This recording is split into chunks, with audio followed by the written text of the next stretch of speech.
I'm not having a good day.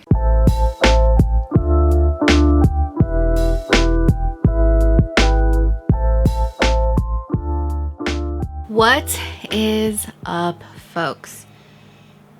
Sam is here, and I do apologize. I'm a little low energy today. I fell and sprained my ankle this afternoon, which is just the icing on the cake of this garbage week. But that's okay, because I'm hoping that talking about my September wrap-up will make me feel a little better. So, let's get into it. The first, and if you hear something in the background, one dog is sleeping there, one is sleeping out there, and the dishwasher is running. So, it is what it is. We're just gonna roll with it. The first book that I finished in September of 2020. Oh, I finished 10 books this month, which was not as much as last month, but I'm perfectly fine with that because 10 books in a month is still a lot for me, and I'm very proud of myself, and I'm very happy with my reading this year. First book that I read was The Troop by Nick Cutter. Oh my goodness. There's also a dedicated review to this in the Wilder Girls, so that'll be up here somewhere. So The Troop is about a troop of kids that are on a camping trip with their scout leader. They're scouts. There we go. That's the word I'm looking for. And there is this horrible disease that has infiltrated this island that they're on, and I'm just gonna say that not everyone makes it out alive. This is body horror. It's gross, and it's exactly what I was looking for, and perfect for, you know, as everyone's saying, the spooky season coming up here. I'll read horror all year round, so it's just, you know, I'm a massive mood reader too, so I'll pick it up when I pick it up, but I am not a seasonal reader. I've never read by season before, and I think I might give that a try, just see how it goes. I don't know. We'll see. But if you want more on The Troop, click the thing that already was there. The next book that I finished was actually supposed to be finished for the Scallywagathon, but I did not finish it for that, and then I had to move on to something else. But I was almost done with it. I was like, maybe 20% more to go. And that is As You Wish, Inconceivable Tales from the Making of the Princess Bride, which, as any person, The Princess Bride is one of my absolute favorite movies of all time. And I just had such this goofy grin on my face reading this book the whole time. It was so much fun. I've heard that the audiobook is fantastic and that a bunch of different people, like Billy Crystal reads his sections because Carrie Elwes did do interviews with other people that are part of this, were part of the production. And it just meant so much to me. I don't know. I nerded out over this so hard, and I was just as happy as a clam reading it, and I recommend. It was wonderful. Take a sip of my coffee.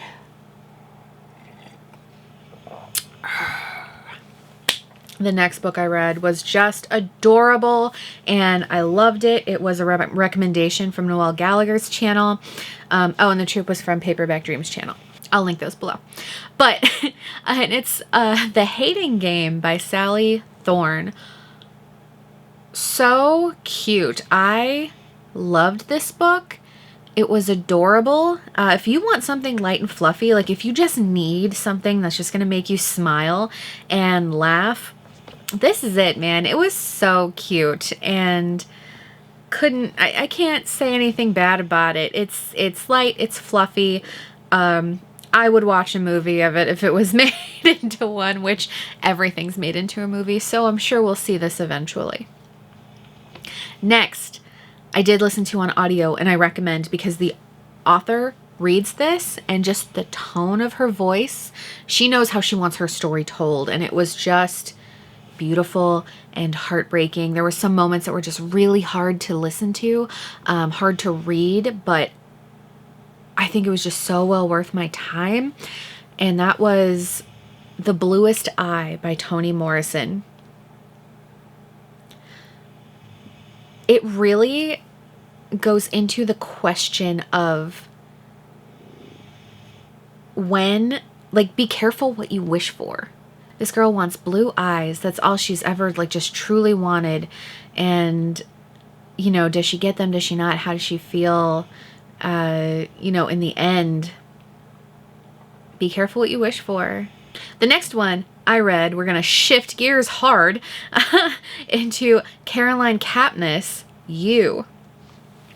I had a friend text me a while ago, like, dude, this show on Netflix called You have to watch it. You're really going to love it. And I did. I love the show. The show is really good. Even season 2, like season 1 was very dark and gritty, and season 2 I felt was a little bit of a caricature of itself, but I still really enjoyed it. I know the actor who plays Joe hates this character, but he's so good at it. And I don't want him to not be Joe. It's great. But the book was a different reading experience. I can see why people give it a 1 star. I can see why people give it a 5 stars. For me, I am more down the middle. I did go for a 3. I thought it was creepy. It's a stream of consciousness told from the perspective of Joe. You never leave his brain. Everything is in his head. And some of his delusions about Beck, you see things the way he sees them, and there are moments when you're like really feeling for Joe, and you're like, no, you're a creepy stalker person. No, like, brain, stop. But so I thought that was the win for the author, you know, is getting you to care about Joe's opinion, and then you're looking at Beck like, come on, you should appreciate this guy more. No, you shouldn't. Do not romanticize stalking and creepy behavior, because it is not cool. And I think this really...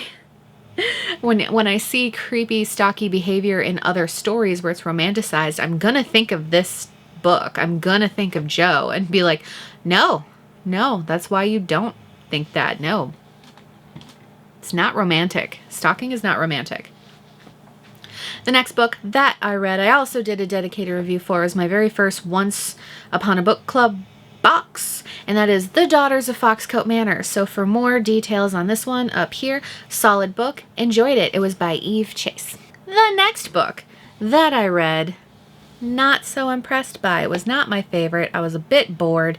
I hated all the characters, with the exception of maybe like one, but and that's the one that died. That's not a spoiler. You find out that she, like, that's the whole plot is around her being dead. And how she ended up that way. But that was The Third Wife by Lisa Jewell. I've been hearing a lot about Lisa Jewell lately, and my library had this book available right away, and I was like, cool, no wait, click, and I rented it, and I did not enjoy it. Oh, the characters were just they were just sort of elitist jerks, but they didn't have the status or money to support the elitism that they felt. At least that's how I felt about it. I'm like, you're all terrible people. And I just did not like any of these characters. The kids were insufferable. The dad was just... I couldn't roll my eyes harder. This will not deter me from any other Lisa Jewell story. I've heard a lot of great things about her more recent works, and I do want to read Was It the Family Upstairs? And I've heard great things, and it's not going to stop me from reading her other works. I think it was intriguing enough for me to continue on. So this was 2014. I don't know if it was a debut novel. I'm not going to look that deep into it, to be honest, because I plan on reading more of her work, so it doesn't really matter. Yes, and The Family Upstairs was published in 2019. So a lot of changes can happen in a writer's... Actually, hitting want to read right now, because I thought I already did that, but I didn't. An author can grow a lot in those years, and that's what I'm hoping here. I did not like The Third Wife, does not mean I won't like The Family Upstairs. I will report back eventually. Okay, the next book that I read was The Seven Husbands of Evelyn Hugo by Taylor Jenkins Reid. I loved this book so much. It was a 5-star read for me. Did a dedicated vlog for it, so hit the little flaggy thing to watch that. The next book I read was The 57 Bus, a story of 2 teenagers and the crime that changed their lives by Dashka Slater. These are actual people You can look up the crime for yourself. And actually on Dashka Slater's website, there is a Q&A, and she does talk about how these people are doing now today. And it was very interesting. I did go and read that. I learned a lot from this book, actually, and I think a lot of people would get something out of this. It didn't dive as deep into some of the gender identity issues. It does give a lot of great facts around gender identity. It gives a lot of great facts around the disproportionate amount of Black youth that are being tried as adults when they should not be. There's a lot of complex issues that is touched on here, and it doesn't take anything away from the book that that the author didn't dive deeper into it. She definitely brought to the table this discussion, and I think it is so important to have. It's just there are so many lessons that can be taken from this, and I'm just really happy that I read it. And the last book that I read this year, oh my gosh, the last book that I read this month is Homegoing by Ya Jessie. This was one of my most anticipated books. I only ended up, it's more of a, that was good, rather than, oh my gosh, that was everything to me. This story spans multiple generations, and I think that's sort of where it lost it for me, is that it read more like a short story collection versus one large versus a cohesive story. And I know that is done on purpose. I can see why people don't like that, and I can see why people like that. So I thought it was more about 3 generations all woven together versus these people skip 20 years, their descendant, skip 20 years, their descendant, skip 20 years, their descendant. So sometimes it felt a little disjointed to me. The history is the history is so rich, and it is sad, and there are great pains in these generations, but there's also great hope. And I really enjoyed that.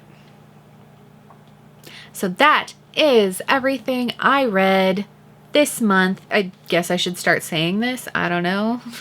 Don't forget to subscribe, hit the bell, follow me on the social media things. And till next time.